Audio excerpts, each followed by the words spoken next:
Welcome to Amanda Hall's Psychic mini workshop series here on Facebook Live on a Wednesday morning here in Australia on the Gold Coast, directly after my show out of the US of A in the Grenville, South Carolina district on A1R Psychic Radio. My name's Amanda Hall Psychic. For those of you that don't know me, I've been in the psychic industry here in Australia for over 40 years, been inducted into the Psychic Hall of Fame, and I've won Psychic of the Year for the third year in a row. So let's kick the show off. This is a workshop series. This is not a series where I do free readings or answer questions in that way. It is purely a workshop series where each week I bring towards you a different topic that we share here on Facebook Live.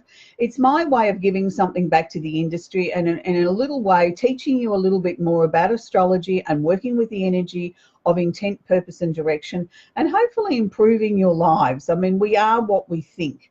And if we send out sort of strange messages to the universe, or we're too negative all the time and we're not consistent in the messages that we're sending, we actually send a message then that says, I don't know what I want. So it's really important for each and every one of us that we're very clear and very concise in the messages that we do send to the universe. So I'd like to take this opportunity to welcome everybody that's joining us live here this morning on Facebook Live here in Australia. And for those of you that might be watching the replay, you're also equally as welcome, and we say hello to you as well. I don't give shout outs during the presentation. What I will do is, if you want to leave your name and say where you're from and wave or something like that, I'll get back to you in the next 48 hours, I do promise. But let's kick the little workshop off very well this morning here. We're up to workshop number 43. This week we're working with the Sun in Sagittarius.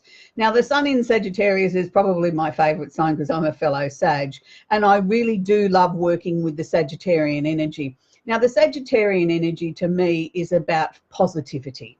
It's always about looking at the grass being greener on the other side of the fence, or up round the corner, or up round the mountain. It's always about the wonderment and the excitement of what's new, what's exciting, what's coming towards us. What can we bring into our lives that's going to make our lives better or more exciting or more interesting than what we've got now?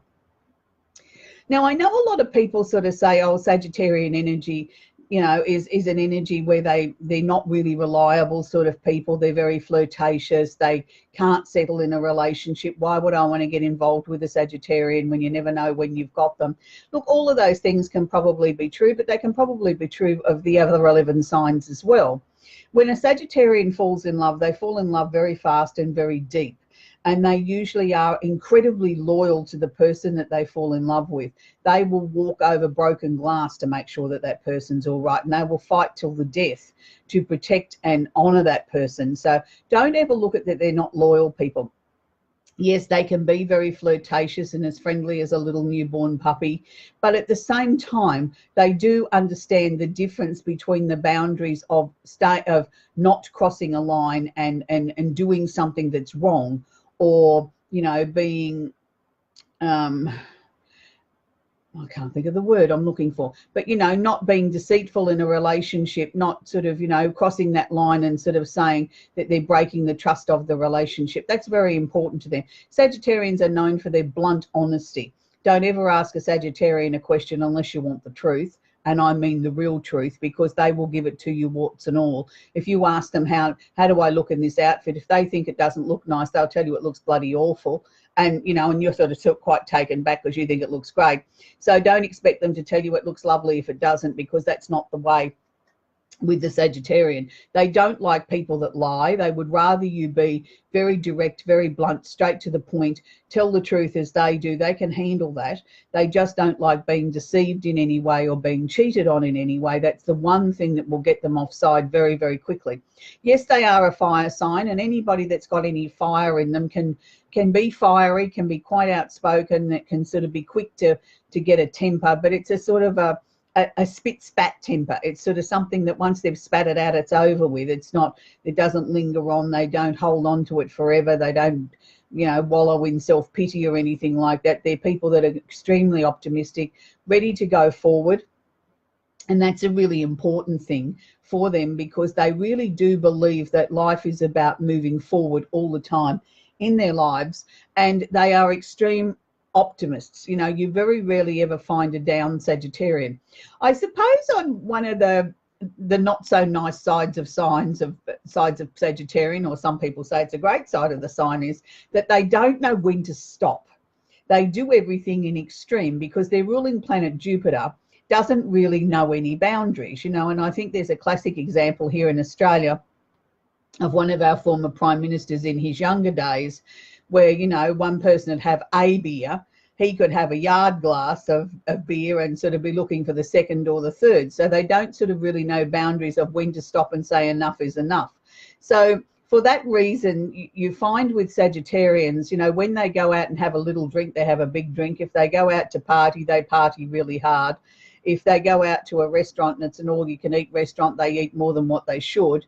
And it's just they don't know those sort of limitations or boundaries. But they are also very active people, usually on the go all the time, very sports-minded, but also deep thinkers and really the philosophers of the zodiac. They are people that never, ever, ever stop learning.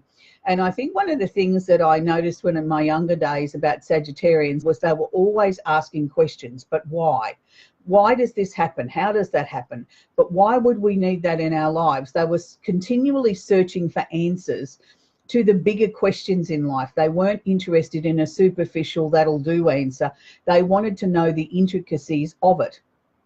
And whether they understood it or not, well, that was okay. They'd put that down on their list for something to do a little bit more research to.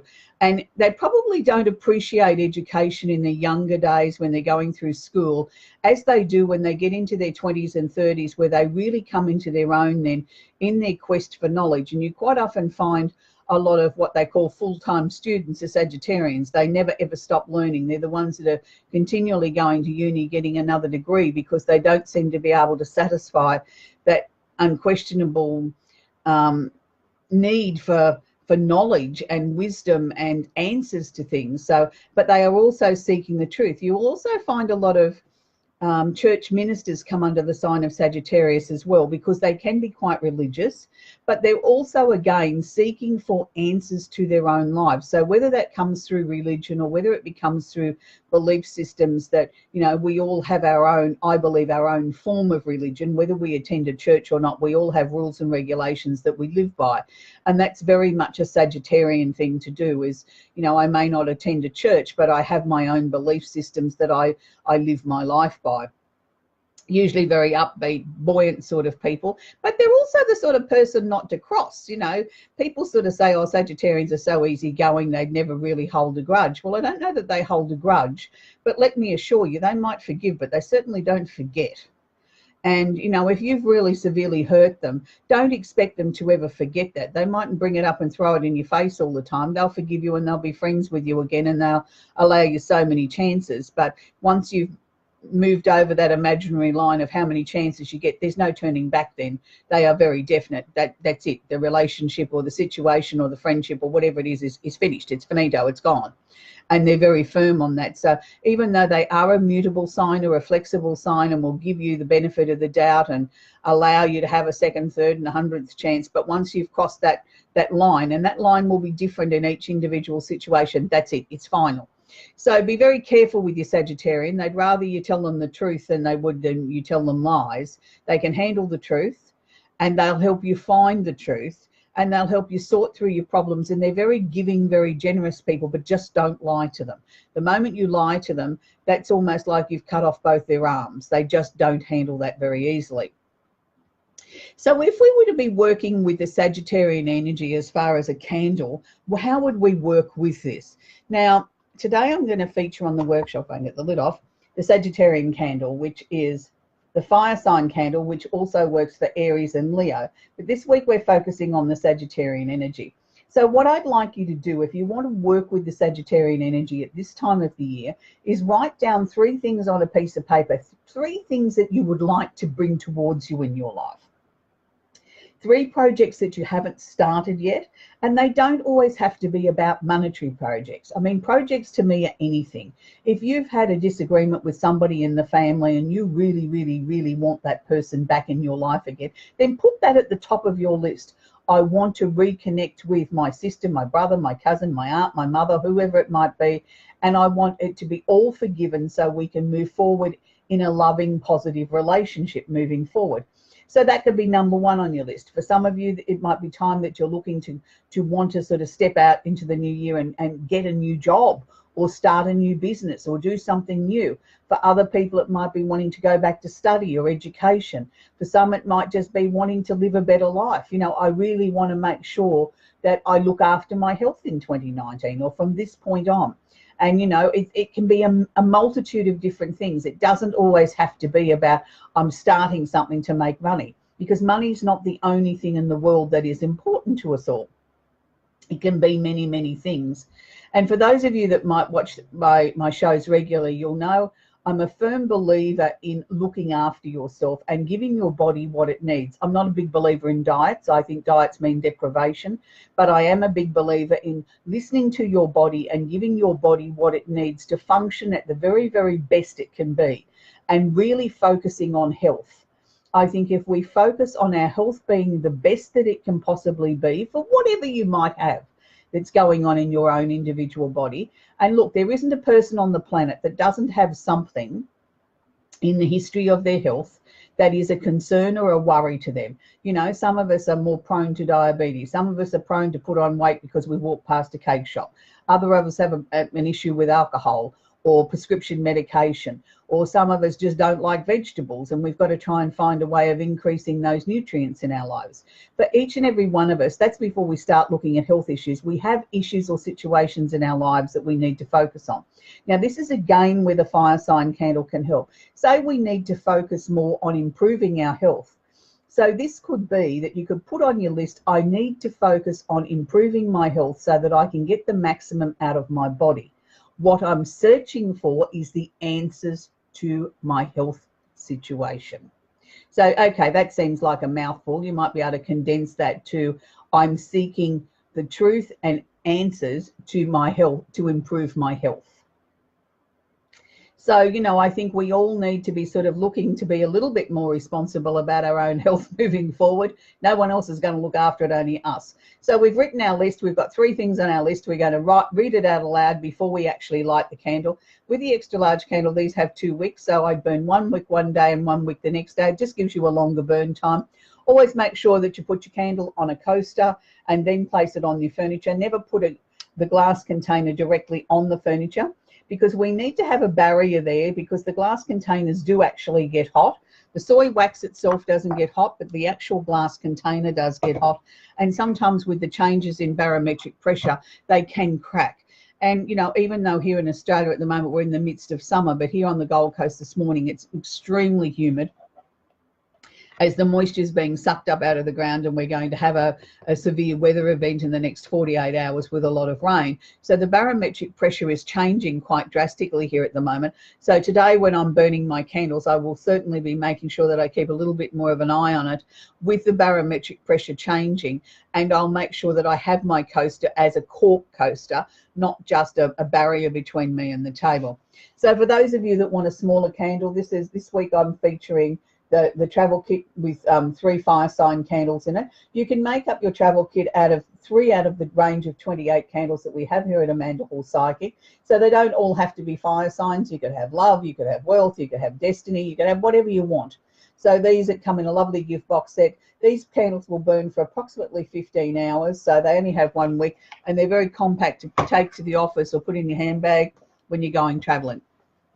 For those of you that don't want to work with a flame but still want to work with the magic of a candle, can I suggest a melt warmer? You can pick these up at a department store or a supermarket. Here in Australia, about $15. They are electric. Same principle applies. Write out your list, read it out aloud, pop it underneath, popping it on a coaster, and then turning it on and allowing that to sort of just go permeate through your home or your office all day, remembering to turn it off at the end of the day.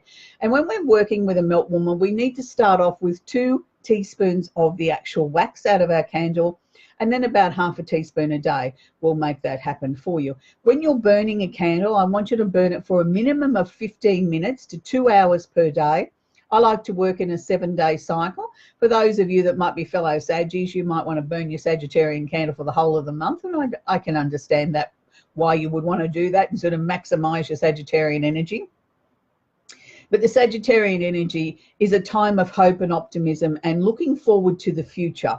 And it's an interesting time of the year because it is a very busy time of the year as the year is starting to wind down and we're heading out the door and we're going to Christmas parties and we're shopping and we're feasting and we're spending time with people and relatives and people that we don't see all that often. And it's a time when we sort of think, oh, you know, I feel like I'm so stretched to a million different directions.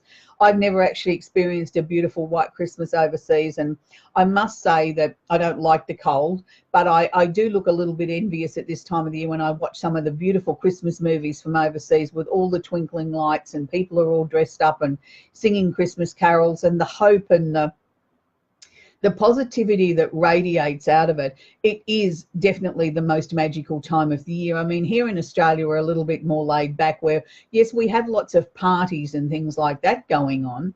And, you know, yeah, we all set our New Year's resolutions and all those sort of things when the time comes. But I don't think we really embody the same magic of Christmas or the Sagittarian energy as they do in the Northern Hemisphere. We don't really put so much emphasis on the joy and the family aspect and the coming together of people at this magical time of the year and really looking at what we've done over our year. Possibly because the weather's warmer and we're outside and we're swimming and we're hot and we're bothered.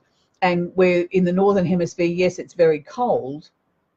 And yes, you've got a lot of things going on, but I think you also have that time for reflection too, because of being cold and spending a bit more time indoors and just looking at the crackling fire or sitting there sort of daydreaming into space. You have that time for reflection and looking at what you've achieved or haven't achieved in this year and what you hope to achieve for the coming 12 months, where we're sort of too busy keeping cool here and heading to the beach or some sort of water. It's the opposite for us. We're shedding all our insecurities and sort of just trying to keep cool and keep our tempers under control. So it's a very vastly different way of looking at the Sagittarian energy in the Northern Hemisphere to the Southern Hemisphere. And we're very fortunate at the moment that Jupiter, the ruling planet of Sagittarius, is back in our own sign now, and it will be there till December 2019. So it really intensifies this Sagittarian time of the year this year. It's really amplifying things. It's really bringing a lot more truth out. It is a time to sort of be mindful, I think, of the conversations that you're having as you're getting together at Christmas gatherings and family gatherings and enjoying this festive time of the year. Make sure that, you know, if you have a little bit to drink, that you don't have too much to drink, that you don't all of a sudden say all those things that have been rolling around in your mind for a very long time and they come out wrong and it causes a family disagreement. You know, be mindful of the words that are going to come out of your mouth. Yes, it's good to be truthful with people, but sometimes I think we need to be mindful of the truth that we're sharing too. Maybe they're not ready to hear the truth, or maybe they don't acknowledge the truth.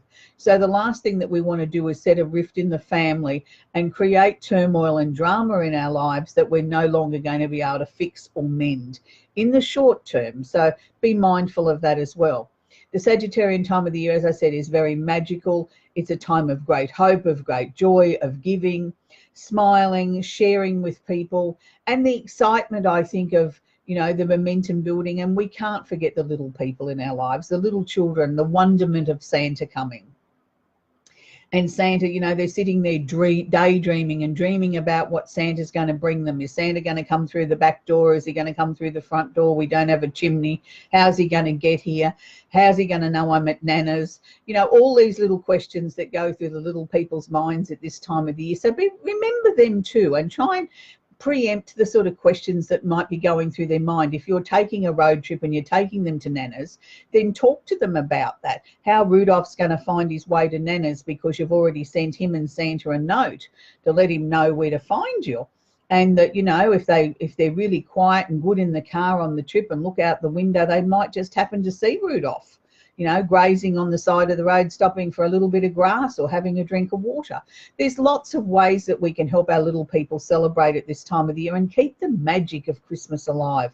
I think it's really important that we give this to our children. We give them this hope, this joy, this anticipation, and not so much, oh, don't do that because Santa's watching and you won't get any presents. It's not a time to keep picking on our little people. I mean, yes, we want them to be well behaved and they've got to know boundaries, but I think we also can make this a magical time that they can take with them into their adult life and still remember as they become big people the magic of what Christmas means. And it's about the wonderment, it's about the joy, it's about the excitement, the anticipation, and the belief in next year is going to be better, that we all have something to be thankful for and something to be excited about, no matter how rich or poor we are, that we can all still have positivity and truth and family in our lives. So on that positive note, I'm going to wrap up today's workshop. On next week, we're going to be working with the full moon in Cancer. So if you want to sort of get ready to work with your full moon energy, next week's when we're going to be working with it. So we'll be working with the full moon in Cancer next week. Can I say to each and every one of you, I hope you're having a very magical Sagittarian time of the year and enjoy it. We've only got another 10 days to go of this most amazing time of the year. And, you know, put your Christmas carols on the turntable. Let's get some positive energy happening all the way around the world, because after all, it is the most magical time of the year. And there's so many famous artists that have recorded so many beautiful Christmas carols. Too many to mention, but I still think my favourite of all time favourites has to be Santa Claus is Coming to Town. So until next week, bye for now.